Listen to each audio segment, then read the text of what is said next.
Welcome to the HR Empowerment Podcast, where we will uncover strategies and new insights from HR professionals who discuss up-to-date regulations, best practices, and the most pressing topics like diversity and equity, leadership, dealing with difficult situations, and much more that affect your bottom line and business. Thanks for joining us.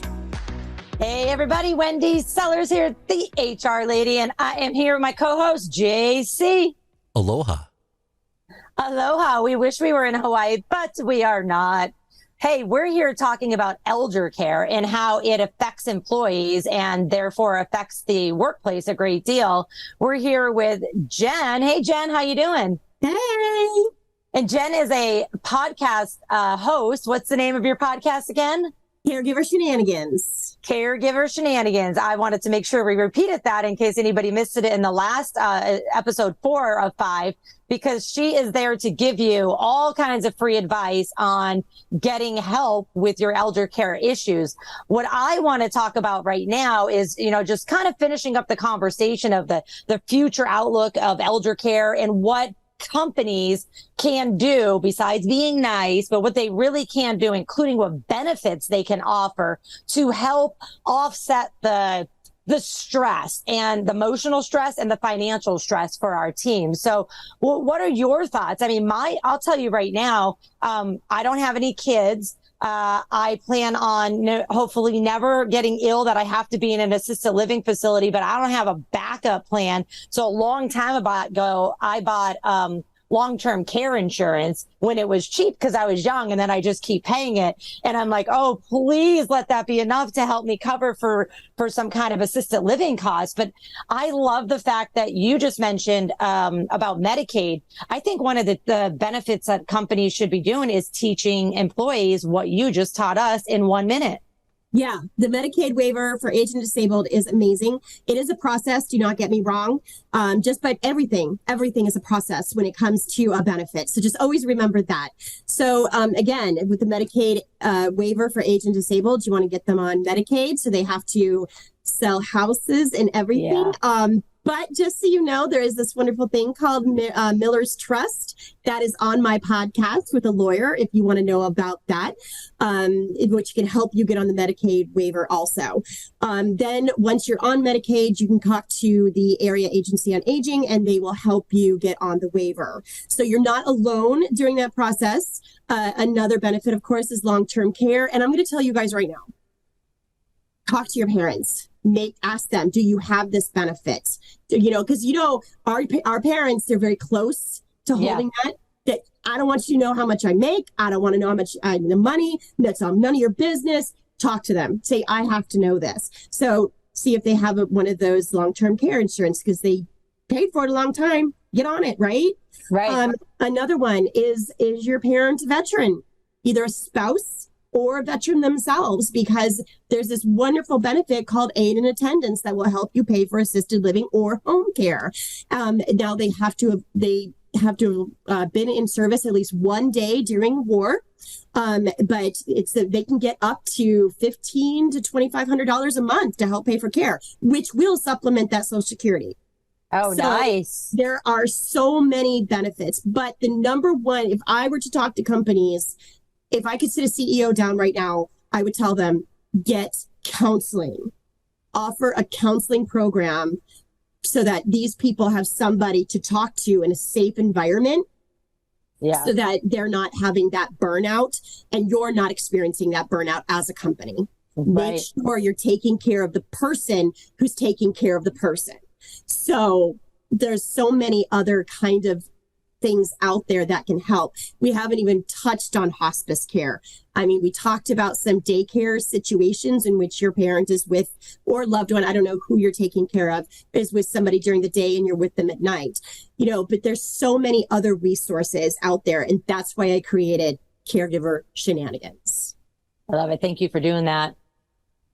I'm definitely going to be tuning in, that's for sure, so that I can learn a little bit more, and then I could share that with the employers that I work with and say, hey, you need to get an EAP program, make sure there's counseling, make sure that the company pays for it, make sure, if you're covered by the FMLA or you want to cover caregiving responsibilities, even if it's outside the FMLA. So many companies think, oh, we only have to do what's required by law. No, we can go above and beyond. Go ahead. What you got? So I'm also wanting to tell you that veterans, as of this year, 2023, veterans benefit has been upped due to Camp Lejeune, Agent Orange, other things. So if you were on a boat in the Navy during World War or Vietnam and they were using Agent Orange, there's a certain radius that you were affected, and that also ups your disability. So somebody who was in Vietnam is only at a 25% disability right now, could possibly get up to a 75. Wow. Okay. Excellent. Veterans, my father was a veteran. My JC was a veteran. So I have a passion for helping them. So just always talk to your local veteran agency, but also most hospices have a veteran specialist. Okay, I'm sorry. I have a soapbox. Oh, that's a great soapbox. Yeah, absolutely. Hey, I've got some stuff for you, though. I'm going to jump in here. Switching back over to the long-term care stuff real quick, some stats for you, too. 70% of adults 65 and older will require long-term care at some point in time in their lives. In long-term care, the average length of stay is 3.2 years. Approximately 20% of residents will require care for 5 years or more. And long-term care costs Americans $475.1 billion a year. Long-term care insurance, it typically covers some simple services in the home. Comprehensive policies typically cover services like nursing expertise, occupational speech, physical, and rehabilitation therapy. It's all available. Long-term care insurance is costly, though, and premiums could rise over time, and many people are frequently taken back by this.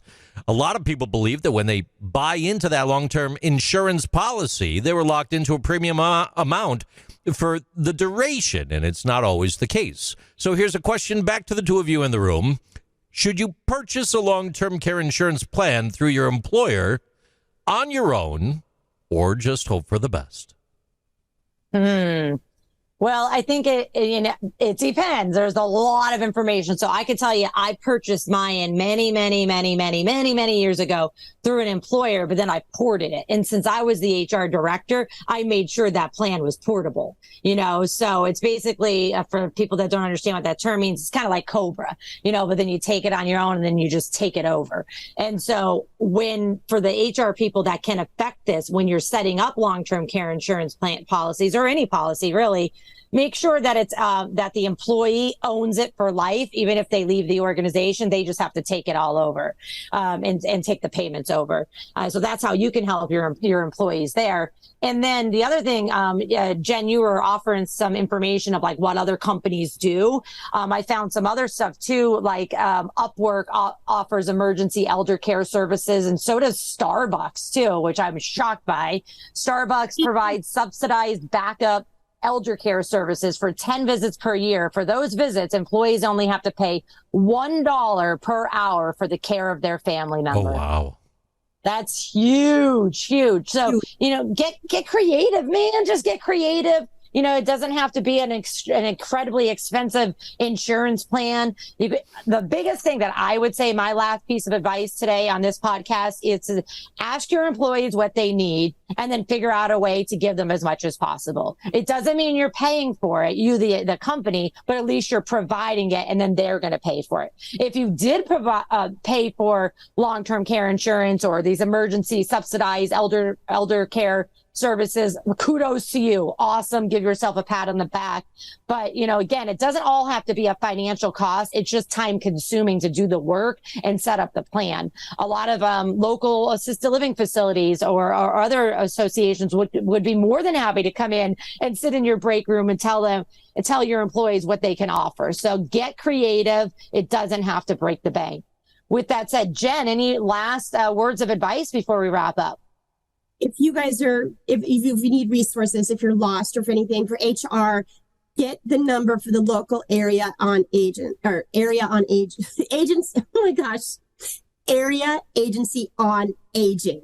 That's a mouthful. I know. That's why I'm like, sorry, everybody. But they have beyond resources on what's like local programs. Like I know I'm a sit on the board for a program that helps that middleman, because you have those people who can afford to put a ramp on their front porch. And then you have people who can just go to places like Real Services and get them on. So we have that middleman that makes too much money for the welfare, let's just say, and then too little money to actually do it themselves. So there's other entities in the world that can help you, but get with your council on aging or area agency on aging. Excellent. And follow Jen on her podcast, Caregiver Shenanigans. Thanks, everybody. Thanks for joining us. Stay safe. Thank you for joining the HR Empowerment Podcast, brought to you by Aurora Training Advantage. We hope you've gained new insight and strategies to navigate the HR profession. We look forward to you joining us again on the HR Empowerment Podcast.